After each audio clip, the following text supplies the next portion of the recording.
السلام علیکم ورحمۃ اللہ وبرکاتہ۔ آپ اس وقت دیکھ رہے ہیں اسلامک بیسک انفارمیشن، اور آپ کے سامنے آپ سے مخاطب ہیں حافظ محمد جنید، اور ہم امید کرتے ہیں کہ آپ بخوبی توجہ سے حافظ محمد جنید صاحب کو اور ان کی اسلام کی بنیادی باتوں کو غور سے سنتے ہوں گے، ملاحظہ فرماتے ہوں گے اور ان پر عمل کرنے کی کوشش بھی کرتے ہوں گے، اور ضرور بالضرور ان کو آگے پھیلانے کی کوشش بھی کرتے ہوں گے۔ اگر بالکل ایسا ہے تو چینل کو سبسکرائب کرنا نہ بھولیں تاکہ نئی آنے والی تمام ویڈیوز آپ تک پہنچتی رہیں اور آپ ان کو جا بجا اپنے دوستوں میں شیئر کرتے رہیں اور ان کو بھی اللہ پاک فائدہ پہنچاتے رہیں۔ اور لائک کرنا نہ بھولیے گا، ہمارے اور کسی کے بھی محنت کوشش کرنے والے کے حوصلے کے لیے یہ انتہائی ضروری چیز ہے۔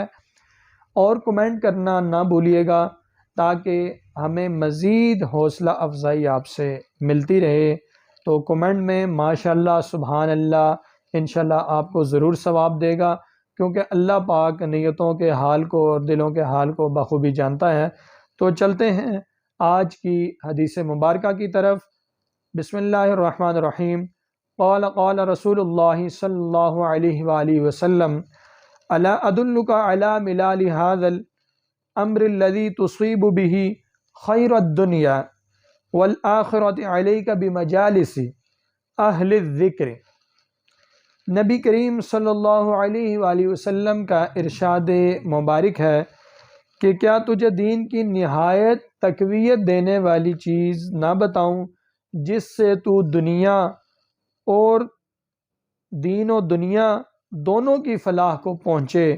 وہ اللہ تعالیٰ کے یاد کرنے والوں کی مجلس ہے، اور جب تو تنہا ہوا کرے تو اپنے کو اللہ تعالیٰ کی یاد سے رطب اللسان رکھا کر۔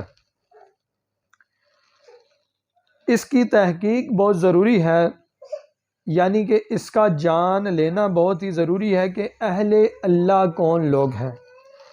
اہل اللہ کی پہچان اتباع سنت ہے، یعنی کہ جو نبی پاک صلی اللہ علیہ وآلہ وسلم کی تمام زندگی کو اپنی زندگی کے اندر ڈھال لیں، وہ اہل اللہ لوگ ہیں جو اتباع سنت کی مکمل اتباع کریں۔ کہ حق سبحانہ تقدس نے اپنے محبوب نبی کریم صلی اللہ علیہ وآلہ وسلم کو امت کی ہدایت کے لیے نمونہ بنا کر بھیجا ہے۔ تو یہ بخوبی آپ لوگ جان لیں کہ ہمارا رول ماڈل کون ہے؟ حضرت نبی کریم صلی اللہ علیہ وآلہ وسلم۔ بھائی سب مل کر بول رہے ہیں ہمارا رول ماڈل کون ہے جی؟ نبی کریم صلی اللہ علیہ وآلہ وسلم۔ اور اپنے کلام پاک میں ارشاد فرمایا ہے، بسم اللہ الرحمن الرحیم: قل ان کنتم تحبون اللہ فاتبعونی یحببکم اللہ ویغفر لکم ذنوبکم واللہ غفور الرحیم۔ ترجمہ ہے، آپ فرما دیجئے کہ اگر تم خدائے تعالیٰ سے محبت رکھتے ہو تو تم لوگ میرا اتباع کرو، خدا تعالیٰ تم سے محبت کرنے لگیں گے اور تمہارے سب گناہوں کو معاف کر دیں گے، اور اللہ تعالیٰ غفور الرحیم ہے۔ بھائی سمجھ آ رہی ہے سب کو جی؟ ماشاءاللہ ماشاءاللہ جی، سبحان اللہ جی، اللہ آپ کو جزائے خیر دے جی۔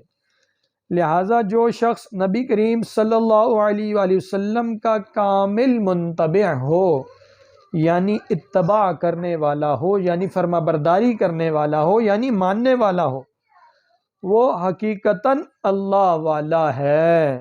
سبحان اللہ۔ اللہ نے اور اللہ کے رسول نے ہمیں کتنی آسانی کے ساتھ بتا دیا کہ اللہ والا کون ہے، اور جو شخص اتباع سنت سے جس قدر دور ہو، کتنی ضروری اس وقت حدیث مبارکہ اور نبی پاک صلی اللہ علیہ وسلم کا ارشاد اور اللہ پاک کے کلام کا ترجمہ اور اس کی تشریح پڑھی جا رہی ہے۔ زبردست جی، اللہ پاک کیسا جو ہے وہ زبردست سمجھانے والی ذات ہے کہ جو شخص اتباع سنت سے جس قدر دور ہو وہ قرب الہی سے بھی اسی قدر دور ہے، وہ اللہ کی توجہ سے، اللہ کے قرب سے، اللہ کی رحمتوں سے، اللہ کے نور سے اتنا ہی دور ہے جتنا وہ اپنے آپ کو اتباع سنت سے، قرآن و حدیث سے دور رکھتا ہے۔ مفسرین نے لکھا ہے کہ جو شخص اللہ سے محبت کا دعویٰ کرے، جو شخص اللہ تعالیٰ سے محبت کا دعویٰ کرے اور سنت رسول اللہ صلی اللہ علیہ وآلہ وسلم کی مخالفت کرے، وہ جھوٹا ہے۔ اب یہاں پہ ایک بہت ہی زبردست ہمارے معاشرے میں دھوکہ لگا ہوا ہے کہ بھئی یہی تو ہے، کیا ہوا اگر داڑھی چھوٹی ہے، داڑھی تو ہے نا بھئی وہ عمل جو نبی کریم صلی اللہ علیہ وآلہ وسلم کی ذات اقدس سے ثابت ہے، اور وہ عمل جو قرآن میں اللہ نے حکم دے دیا ہمارے اوپر فرائض کی شکل میں، اور جو احادیث مبارکہ کی کتابوں کے اندر ہمارے پاس پہنچا، نبی پاک صلی اللہ علیہ وسلم نے کوئی عمل کر کے دکھایا یا اس کے بارے میں بتایا، وہ سنت عمل ہے، اور اس کو کرنے والا اتباع سنت کہلائے گا، یعنی سنت پر چلنے والا کہلائے گا، اور اپنی مرضی کرنے والا، اپنی طرف سے گنجائشیں پیش کرنے والا، وہ مخالف پارٹی کہلائے گا۔ کیونکہ جب کسی کے پیچھے چلا جاتا ہے تو پھر اپنی مرضی نہیں ہوتی، پھر امام کی مرضی ہوتی ہے۔ جیسا امام کرتا چلا جائے گا ویسا ہی آپ کو ایز اٹ از کرنا پڑے گا۔ اس وقت آپ کے اوپر امام کی تقلید کرنا واجب ہے، یعنی کہ 100% نبی پاک صلی اللہ علیہ وآلہ وسلم کی سنتوں کو اپنے اندر لانا، اڈاپٹ کرنا، یہ میرے آپ پر، تمام مسلمانوں کے اوپر بالکل ویسا ہی واجب ہے۔ اس کے اندر اپنی طرف سے گنجائشیں پیش کرنا، پیدا کرنا، اور یا سنتوں کو جان بوجھ کے چھوڑ دینا، یہ ایمان کے خطرے سے خالی بات نہیں ہے۔ تو خدا را کوشش کریں کہ اپنے علماء سے پوچھ کر اپنا وقت گزاریں۔ دین کے اسپیشلسٹ کون ہیں، آپ کی ہڈیوں کے اسپیشلسٹ کون ہیں، یہ تو آپ بخوبی جانتے ہیں۔ آپ نے بچے کو کون سے اسکول میں پڑھانا ہے، یہ آپ بخوبی جانتے ہیں۔ آپ کو معاشرے میں کن کن ضروریات سے گزرنا پڑتا ہے اور کون کون سی ضروریات پیش آتی ہیں، یہ تو آپ بخوبی جانتے ہیں۔ کیا آپ یہ نہیں جانتے کہ دین کے اسپیشلسٹ لوگ کون ہیں؟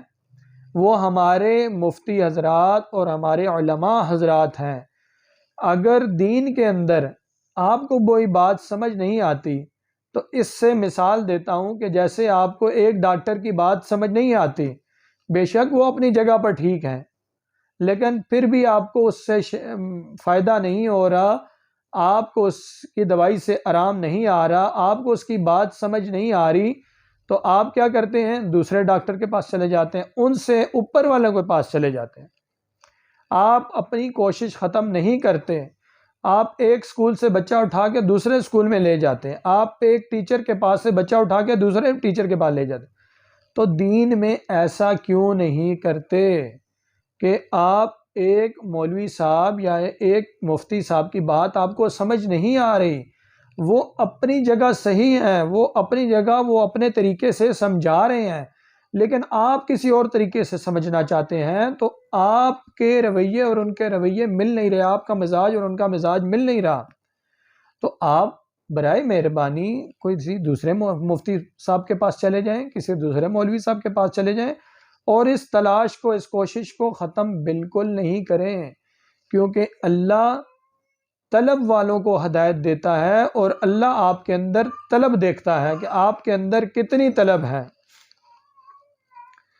تو چلتے ہیں آگے کہ جو شخص اللہ تعالیٰ سے محبت کا دعویٰ کرے اور سنت رسول صلی اللہ علیہ وسلم کی مخالفت کرے وہ جھوٹا ہے۔ اس کے لیے قاعدہ محبت اور قانون عشق ہے کہ جس کسی کو محبت ہوتی ہے اس کے گھر سے، در و دیوار سے، صحن سے، باغ سے، حتیٰ کہ محدث کیا لکھ رہے ہیں، مفسرین کیا لکھ رہے ہیں، حتیٰ کہ اس کے کتے سے، اس کے گدھے سے بھی محبت ہو جاتی ہے۔ تو کتنی زبردست مثال دی گئی کہ محبت کے تقاضے کیا ہیں اور ہم کیسی محبتوں کا دعویٰ کرتے ہیں۔ تو خدا را میں بھی اللہ سے توبہ اور استغفار کرتا ہوں کہ یا اللہ، قرآن پاک میں اللہ پاک نے فرما دیا جس کا مفہوم ہے وما قدر اللہ حق قدرہ، کہ جیسا میرا حق ادا میری قدر کرنی چاہیے تھی ویسے تم لوگوں نے میری قدر نہیں کی، میرا حق ادا نہیں کیا۔ مفہوم ہے؟ تو خدا را اللہ سے ڈریں۔ ہر وقت انسان کوئی بھی کامل نہیں ہے، نعوذ باللہ، نہ تو قیامت تک کوئی کامل ہو سکتا ہے۔ تو برائے مہربانی اپنے نفس اور انا کی باتوں کو مت سنیں، ہمیشہ اللہ کے سامنے شرمساری اور استغفار کا دامن کبھی مت چھوڑیں، اور ہمیشہ اللہ پاک سے صبح شام استغفار مانگتے رہیں یہاں تک کہ آپ کو شیطان غرغلانے کے لیے آئے اور آپ کا موت کا وقت قریب ہو اور آپ کی استغفار کی عادت بنی ہوئی ہو، اور انشاءاللہ اللہ پاک جس کے اوپر انسان ساری زندگی محنت کرتا ہے وہ محنت اس کی رنگ لاتی ہے، اور جب آپ کا کلمہ پڑھنے کا ٹائم آئے گا انشاءاللہ بفضل تعالی اللہ پاک فرشتوں کی ڈیوٹی لگا دیں گے اور آپ کو مرتے وقت کلمہ طیبہ نصیب ہو جائے گا۔ نبی پاک صلی اللہ علیہ وسلم کی حدیث مبارکہ ہے کہ آپ کا پاک فرمان ہے کہ جس کا اول کلمہ اور اخیر کلمہ ہو گیا اس کے اوپر جنت واجب ہو گئی۔ تو کیا ہی زبردست اور خوبصورت بات ہے کہ جب آپ فوت ہونے لگیں اور آپ کی زبان پر کلمہ مبارک جاری ہو جائے تو پھر نبی پاک صلی اللہ علیہ وسلم کے فرمان تو کروڑوں درجہ سچ، کروڑوں درجہ اربوں درجہ سچ، اور بالکل سچ ہے، اس میں ذرا برابر شک کرنے کی یا کچھ سوچنے کی گنجائش موجود نہیں ہے، نہیں تو آپ اپنے ایمان سے ہاتھ دھو بیٹھیں گے۔ تو اللہ پاک جو کچھ کہا گیا سنا گیا، اللہ پاک آپ سب کو بھی عمل کرنے کی توفیق عطا فرمائے اور مجھے بھی عمل کرنے کی توفیق عطا فرمائے۔ امید کرتا ہوں آپ کو بخوبی طریقے سے بات سمجھ آ گئی ہے۔